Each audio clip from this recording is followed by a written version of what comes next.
ఇప్పుడు home remedies భాగంగా మనం తెలుసుకోబోయేది ఈ యొక్క కిడ్నీ జబ్బులకి, కిడ్నీ వ్యాధులకి ఏం చేయాలి?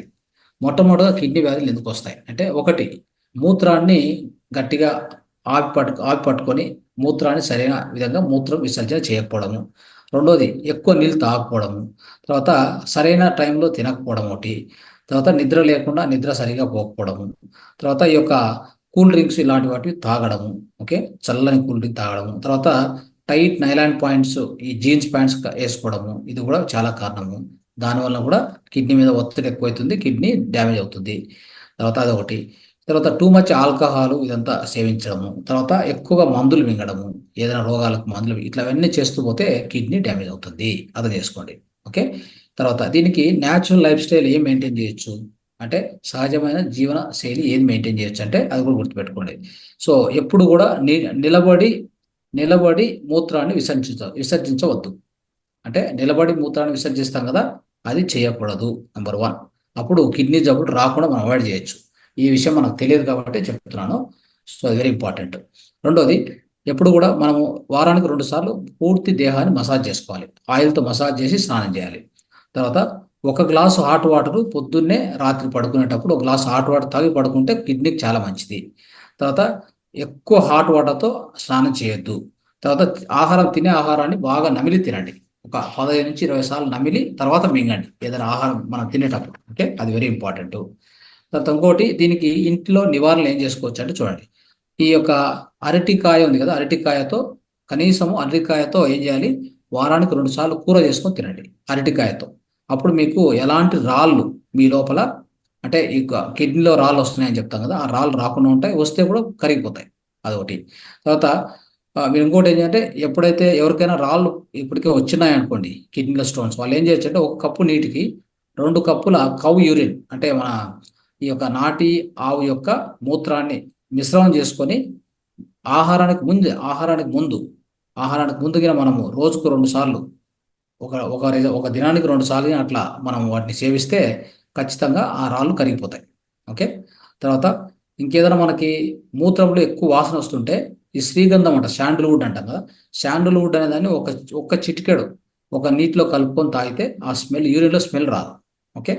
తర్వాత ఏదైనా యూరిన్ రావట్లేదు, ఆగిపోతా ఉంది, యూరిన్ బయటకు రావట్లేదు సరిగా అంటే, 1 కప్పు కోకోనట్ వాటర్కి, ఒక కప్పు కోకోనట్ వాటర్కి 1 స్పూను మన తేనె కలిపి, దానికి 2 యాలక్కలు ఉన్నాయి కదా, యాలక్కలు అంటాం కదా, యాలక్కి దానికి కలిపి దాన్ని తాగితే, దాన్ని ఏమైనా తాగామంటే కనుక ఖచ్చితంగా మనకి యూరిన్ నీట్గా పాస్ అవుతుంది. తర్వాత ఇంకోటి ఏం చేయొచ్చు అంటే, మనము ఈ గసగసాలు ఉంది కదా, గసగసాలు దాంతో డికాషన్ చేసుకోవాలి. డికాషన్ చేసుకొని తాగితే మనకు మూత్రంలో వచ్చేటువంటి ఆ నొప్పి, ఆ మంట తగ్గుతుంది అనమాట. అది ఇంపార్టెంట్. సో అంటే ఎలా చేసుకోవచ్చు. సార్ అది? ఆ? గసగసాల డికాషన్ గసగసాలు అనేది దొరుకుతుందమ్మా, చాలా దొరుకుతాయి సార్, నీళ్ళలో వేసి ఉడికించడమేనా? దాన్ని ఏం చేయాలంటే, గసగసాలు ఏం చేయాలంటే, డికాషన్ అంటే మీరు కషాయం చేసుకుంటారు కదా, ఓకే. నీళ్ళు వేసి ఉడికించడం అంతే. ఉమ్, చేసుకోవచ్చు. తర్వాత నెక్స్ట్ ఏంటంటే, ఈ జీలకర్ర. చూడండి, జీలకర్ర ఉంది కదా, జీలకర్రను మనం ఏం చేయాలంటే, ఆ, జీలకర్ర కూడా ఉంది, ఆ జీలకర్రను కూడా మనం వాడుకొని దాన్ని కూడా బెడ్ టైంలో దాన్ని డికాషన్ చేసుకోవాలి. జీలకర్ర బెడ్ టైంలో అంటే పడుకునే ముందుగిన తాగితే, జీలకర్రతో మనం కషాయం చేసుకుంటే ఈ యూరినరీ డిసీజెస్, అంటే మూత్ర సంబంధించిన వ్యాధులు రాకుండా ఉంటాయి. బాగా గుర్తుపెట్టుకోండి. జీలకర్రతో డికాషన్, అదే కషాయం అని చెప్పొచ్చు, జీలకర్ర కషాయం. తర్వాత ఎవరైనా కానీ షుగర్ కేన్, అంటే చెరుకు బాగా నమిలి బాగా నమిలి మింగుతూ ఉంటే, నమిలి మింగడము, నమిలి తినడం, చెరుకుని తింటే రోజు, కిడ్నీ స్టోన్స్ ఉంటే కరిగిపోతాయి. Very important. తర్వాత ఇంకొకటి, ప్రధానంగా శొంఠి కషాయము, పుదీనా కషాయము, దాల్చిన చెక్క కషాయము, వీటిలో ఏదో ఒకటి ప్రతిరోజు మనం వాడుకుంటే, ఏదో కషాయం చేసుకొని వాడుకుంటే, అది ప్రతిరోజు పరగడుపున ఒకసారి తాగితే మనకు ఈ మూత్ర సంబంధించిన వ్యాధులు చాలా వరకు మనము ఇంకా శొంఠి, దూరం చేయొచ్చు. దాల్చిన, ఇంకేంటి సార్? ఏమో, ఇది వచ్చేసి శొంఠి. ఒకటి, శుంఠి కషాయం, పుదీనా కషాయం, దాల్చిన చెక్క కషాయం, ఈ మూడిట్లో ఏదో ఒకటైనా మీరు వాడుకోవచ్చు. ఓకే. తర్వాత చివరగా ఈ యొక్క మన కిడ్నీ సమస్యలకు కానీ మనం ఏం చేస్తామంటే, ఒక ముద్ర తెలుసుకుంటాం. చూసుకోండి, ఆ ముద్ర సార్, అద్భుతమైన. ఒక్క విషయం సార్.